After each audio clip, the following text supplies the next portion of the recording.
Eu juro que eu nunca entendi fãs de Power Rangers. Nunca, nunca. Eu nunca entendi vocês. Mas agora eu entendo menos. Muito menos.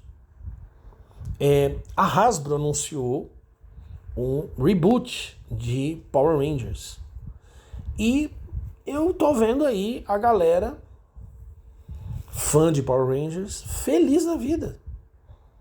Super curiosos e elaborando teorias. E eu fico pensando, eu falo, cara, não é possível, mano. Calma, eu vou explicar por quê. Mas antes de explicar, deixa eu dizer uma coisa. Eu sei que é muito feio hoje, na Tokunet, falar mal de Power Rangers. As pessoas falam que isso é destilar ódio. Agora todo mundo é muito sensível, né? Tudo dói, palavras ferem e tal. E que Power Rangers é tokusatsu sim, e que é legal, e papapá e tal. Olha só. Primeiro, Power Rangers é Super Sentai, mas tokusatsu não é. Você vai ter que ficar aí com a minha palavra e aguardar, porque eu ainda vou fazer um vídeo falando sobre isso. Mas tokusatsu Power Rangers definitivamente não é. Ok? E aí, porra, a relação que as pessoas têm com Power Rangers pra mim é muito esquisita. Power Rangers chegou aqui no Brasil quando as séries japonesas estavam saindo, né? Terminando, acabando. E até certo ponto eu consigo entender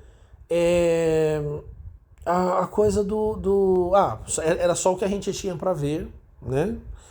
E aí você se afeiçoa com aquilo e gosta e acompanha e ficou no lugar de Changeman, ficou no lugar de Flashman, né? Que fizeram muito sucesso aqui. Eu não sou dessa geração. Então eu já assisti Jaspion e Changeman e Flashman, que eu gosto muito, tá? Mas eu já assisti com outros olhos, porque o Tokusatsu que eu vi era Spectre Man, era Ultraman, era outra pegada, era outra coisa. Isso eu falo também num outro vídeo. Mas ok, eu entendo. Até certo ponto eu entendo. Mas, cara, o negócio era muito ruim. E depois que...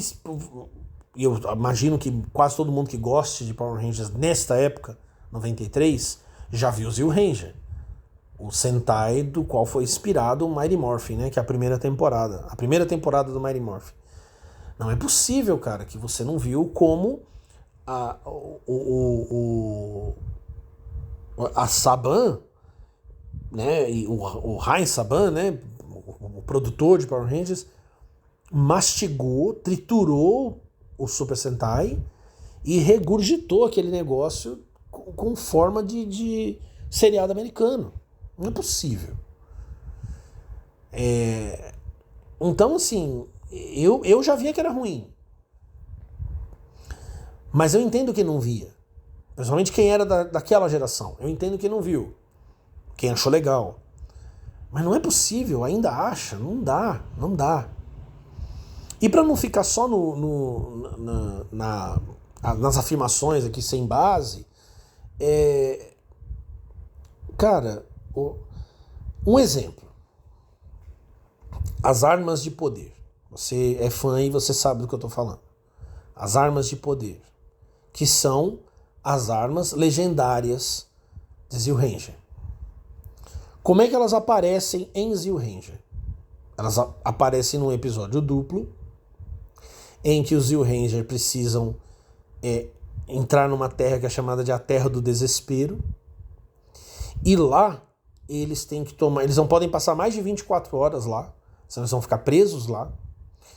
E eles precisam enfrentar os próprios sentimentos deles. Se eles se desesperarem, ficarem tristes, eles podem se transformar em pedra. E muitos guerreiros tentaram se aproximar das armas e não conseguiram. E você tem até os guerreiros em forma de pedra lá, quando eles chegam. E, cara, eles enfrentam muitos desafios, muitos desafios. Quando eles finalmente chegam perto das armas, eles encontram antes uma outra espada, que quem toca na espada é transformado num demônio. Quando eles finalmente superam esse último obstáculo e chegam na espada, a Bandora, né, a feiticeira que ficou nos Power Rangers como Rita Repulsa, ela tá lá. E ela impede eles de chegarem, porque faltam poucos minutos. E aí o Gek, que é o líder, o vermelho, começa a falar para as armas, para elas ajudarem, que eles têm que enfrentar a escuridão, que eles têm que lutar contra as trevas e tal, e as próprias armas vêm para eles. Então você tem uma história de superação dos personagens enfrentando seus temores. Tem uma história paralela que é de um garotinho com a mãe que caíram nesse lugar, e o garotinho sentindo culpado por ter atraído a mãe para lá, ele vira pedra, e aí no final a mãe prometendo ser melhor com ele, cobrar as coisas dele, cobrá-lo menos, ela transforma ele, faz ele voltar ao normal, sendo que ninguém sabia como fazer. Isso é só um exemplo. Isso é só um exemplo. Como é que foi em Power Rangers? Eles estão num episódio cretino, porque é um episódio babaca, que a Trini e a Kimberly estão protestando lá contra uma fábrica que solta sujeira, e por um motivo muito imbecil elas estão num lugar e os 3 caras estão em outro. E aí eles não conseguem vencer o inimigo, o Zordon chama eles para dentro da base. O Zordon é o líder deles, né, para quem não sabe. E aí o Zordon fala, tá aqui as armas do poder. Então, aí ele faz uma descrição das armas, aí eles voltam a vencer o inimigo. É impressionante. E aí você pode estar falando, pô, você tá sendo injusto, hein, cara? Porque Power Rangers mudou muito, melhorou muito, calma que eu falo disso. Mas é impressionante como a moral dos americanos difere da dos japoneses. A moral dos americanos é uma liçãozinha no final. Sempre tem, nesse aí tem também. Sobre recolher lixo e tal. Aquela coisa moralista, cristã, né? Mandamentos escritos num livro, numa pedra, talvez. Enquanto a moral japonesa tem a ver com esforço, com superação, com sacrifício. Eles ganham as armas sem nenhum mérito. Eles só ganham. Eles só recebem as armas. Sem contar que você vê aqueles jovens o tempo inteiro curtindo na lanchonete / academia. Eles nunca estão fazendo nada útil. É bizarro, cara. É bizarro. Power Rangers é aquele negócio que mostra muito bem a sensação que os Estados Unidos têm para com o Japão, né? Eles olharam para os Zeo Rangers e falaram, não, esses japoneses aí são japoneses demais, né? Vamos desjaponesá-los. E aí colocaram o elenco. Uma outra coisa que acontece, quando o Tommy aparece, que é o Ranger Verde, que lá nos Zeo Rangers é o Burai, que é irmão do Gek, o Ranger Vermelho, ele vai aos poucos ganhando protagonismo. E por que ele vai ganhando aos poucos protagonismo? É óbvio, você vê o ator que interpreta o Jason, que é o Austin St. John, que é o vermelho, e é evidente que ele foi contratado, além das habilidades marciais, tal, e até o melhor ator deles, inclusive, dentre eles. Ele foi contratado, obviamente, porque ele tinha uma aparência, ele é muito parecido com o Gek, com o líder da equipe vermelha em Zeo Ranger. Mas o Tommy tem aquela cara de surfista californiano, né? O cabelo comprido, a pele bronzeada. Ele é o típico americano, né? E aí ele vai ganhando destaque até que ele vira o líder na segunda temporada, embora também tenha a coisa da saída dos atores, né? Da briga que eles tiveram com a Saban, que, né? A história é cabulosa. É cabulosa. E, mano, se o que eles fizeram com o Zeo Ranger é uma afronta, o que eles fizeram com o Dai Ranger na segunda temporada é um crime. Porque se eles trituraram o Zeo Ranger, eles acabaram com o Dai Ranger. Eles acabaram com o Dai Ranger na segunda temporada. Um dos melhores Super Sentais que já foram feitos. E eu sei que vocês não gostam, e a galera fã de Power Rangers, mas eu vou dizer, Akiba Ranger tem sim crítica a Power Rangers. Tudo isso que eu tô falando eu vou trazer aqui pro canal. O Zeo Ranger, Dai Ranger e Akiba Ranger. Não é só uma crítica, mas um exorcismo ao tio Sam, que tomou conta da alma das crianças japonesas. Porque aí que tá. Qual que era o acordo da Toei com a Saban, depois com a Disney, porque Power Rangers foi pulando de empresa para empresa? Não havia mais distribuição de Super Sentai original para o mundo. Isso quer dizer, pensa bem, você que gosta de Power Rangers, você pensa, mas Power Rangers era só o que tinha. Cara, pensa um pouco. Se Power Rangers tinha audiência, Super Sentai também teria. Foi Power Rangers que fechou o caminho. Foi Power Rangers, cara, acorda. Você não viu mais séries japonesas, principalmente Super Sentais, porque Power Rangers não deixou você ver. E veja só, mas a Toei ganhou muito com isso, porque ela pôde licenciar seus brinquedos para o mundo todo.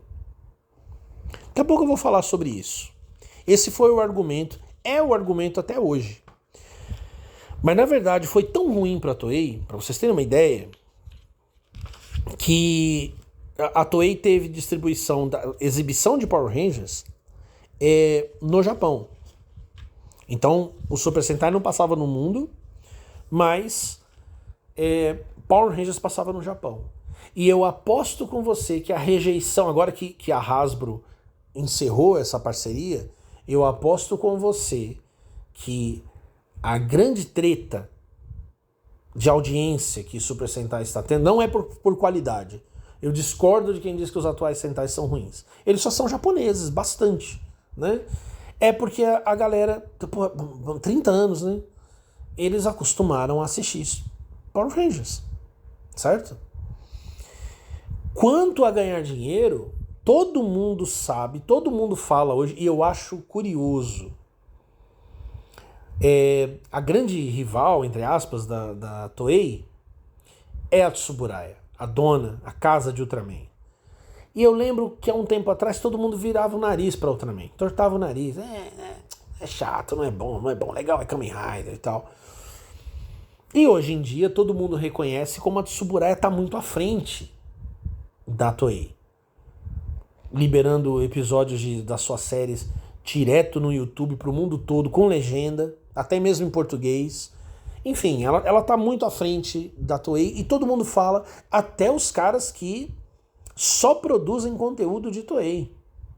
E eu acho engraçado que à medida que o Ultraman vai ficando popular, quanto eu vejo de gente, até mesmo donos de canais que só produzem material, vídeos sobre Toei, falando, nossa, Ultraman é minha série favorita. Em comentários, a minha franquia favorita é Ultraman.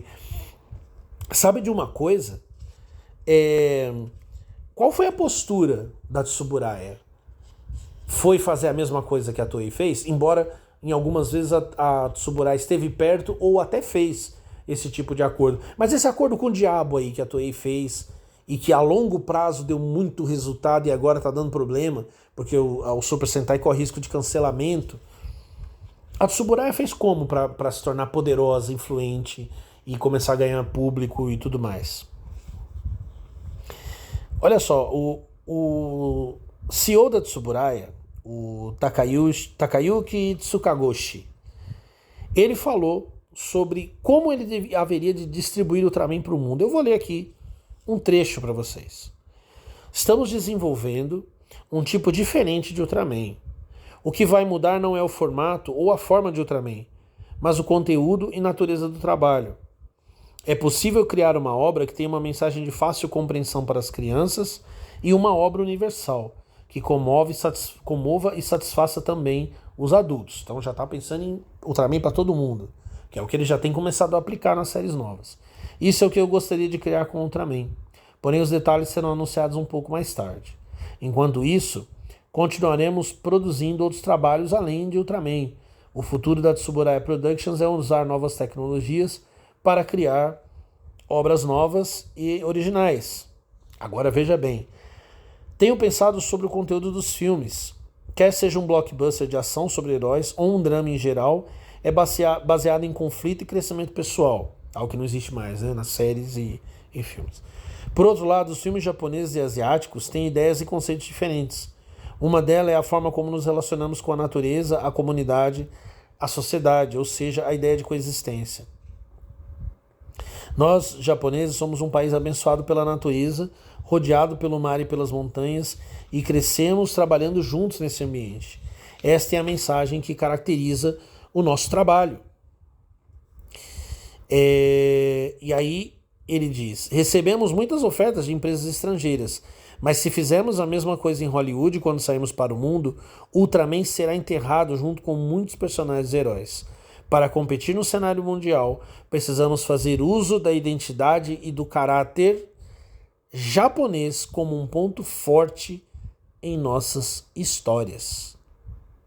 Ou seja, nós vamos vender Ultraman para o mundo como patrimônio cultural japonês. Eles fizeram o que a Toei não fez, pô. Eles fizeram o oposto da Toei. E hoje todo mundo reconhece que essa é a atitude mais acertada. Aí você vê que maravilha é Shin Ultraman. Se você não viu, assista. É um filme que agrada quem nunca viu Ultraman e é um filme que honra o fã. Honra o fã. Ele não tem só iscas nostálgicas. Ele não tem só iscas, armadilhas de hype, não. O filme honra pra cacete o fã. Você fica orgulhoso de ser fã de Ultraman. Ao contrário do que a Toei fez, por exemplo, com o Kamen Rider Black Sun. Aquela bomba de pura radiação. Então, quer dizer, a longo prazo só foi ruim. E agora tem um reboot, né? A Hasbro, atual dona de Power Rangers, anunciou um reboot. E por que eu disse que eu não entendo fãs de Power Rangers? Porque vocês estão felizes enquanto a Hasbro está dizendo: isso aqui não é pra vocês. Esse reboot não é pra vocês. Porque eles estão falando isso. Você que assistiu, que deu valor à marca, que ficou com ela nos momentos tenebrosos que ela passou, com as incoerências que ela te apresentou, você que ficou ali firme assistindo, acompanhando, não é pra você. Eles primeiro já disseram que é pro público jovem e adulto. Power Rangers não faz sucesso há muito tempo. Então eles querem ganhar esse jovem adulto. Eles não acham que já tem o jovem adulto. Não é você veterano com 40 e poucos anos nas costas que tem vários bonecos de Power Rangers. Não é pra você. Segundo, não é pra você porque a Hasbro já anunciou que não tem nada a ver com Mighty Morphin. Não vai ter Jack, não vai ter Jason, não vai ter Trini, não vai ter Tommy, não vai ter nenhum deles. Não vai ter. É um começo totalmente novo, com uniformes novos. Não é igual ao filme de 2017, que você pode falar mal do filme, ele tem seus defeitos, mas ele pelo menos era um filme feito pensando no fã que cresceu vendo Power Rangers. Não é assim. Eles já falaram, não é. Eles não estão fazendo isso, eles não estão fazendo pra você. E aí tem um anúncio da showrunner, que é a Jenny Klein. Ela tem experiência, porque hoje em dia basta ser mulher, você não precisa ter experiência. No caso dela, não. Ela tem. Mas ela tem experiência com produções. Primeiro, ela não tem uma ampla experiência de showrunner. Mas os trabalhos dela, Yellow Jacket, roteirista de Supernatural e tal, não tem a ver com Power Rangers. E quando a Hasbro anuncia que os episódios serão de 1 hora, você sabe que você vai ver um seriado radicalmente, completamente diferente. A Hasbro anunciou que Power Rangers acabou. Que aquele universo que foi acompanhado por 30 anos, ele vai continuar existindo em produtos, em HQs. É muito parecido com o que a Disney fez com Star Wars. É praticamente a mesma coisa. Eles estão encerrando o que você ama, cara. Eles estão deixando de lado em segundo plano o que você ama. Como é que você pode estar feliz com isso? Como é que você pode estar gostando disso? Como é que você pode estar divulgando isso? Você deu valor a essa marca. Teu espírito fez Power Rangers. E agora os caras estão dizendo: ok, obrigado por ter trazido até aqui. Agora vaza. Agora vai embora. É o que aconteceu com todos os fãs de Star Wars, de Doctor Who. Ah, vocês trouxeram a série até aqui, né? Vocês trouxeram esses personagens até aqui. Ok, que bom. Agora vaza daqui porque você não é bem-vindo. Eu não consigo entender. Francamente, não consigo entender. A gente falou que Power Rangers melhorou ao longo do tempo. Primeiro melhorou porque se aproximou das séries japonesas. Foi a primeira coisa que fez Power Rangers melhorar. Mas continuava esquisito, né? Com aquelas esquisitices próprias de Power Rangers. Mas depois, cara, desde que a Hasbro assumiu, se distancia cada vez mais. O que foi aquele Power Rangers agora e sempre da Netflix? Que especial foi aquele, cara? Coisa horrenda. Vocês gostaram daquilo? Vocês acham que valorizou a tradição de Power Rangers? Tenebroso. Então, a Hasbro vem dizendo, olha, a gente não tá afim de produzir coisas para vocês faz tempo. As últimas 2 temporadas, a própria Hasbro disse que só fez porque houveram atrasos por conta da pandemia e tudo. Eles não iam fazer, não iam haver essas temporadas. Vocês estão sendo desprezados na cara dura. Do mesmo jeito que eu não consegui entender como vocês trocaram Super Sentai por Power Rangers, eu não consigo entender como vocês trocam Power Rangers por Power Rangers. Então, não veja isso como uma crítica. Você que curte, acorda, porque estão rindo da sua cara. Te usaram e estão prestes a te botar para fora. Sua opinião não importa. Então acorde e nunca pensei que eu diria isso. Abrace a tradição. Veja Mighty Morphin, veja Power Rangers no espaço, veja Power Rangers na Galáxia Perdida, Força Animal, né? Aquele episódio dos vermelhos que se encontram lá, que é um episódio bem legalzinho. Abrace a tradição, dê as costas para o reboot aí da Hasbro, porque você ganha muito mais.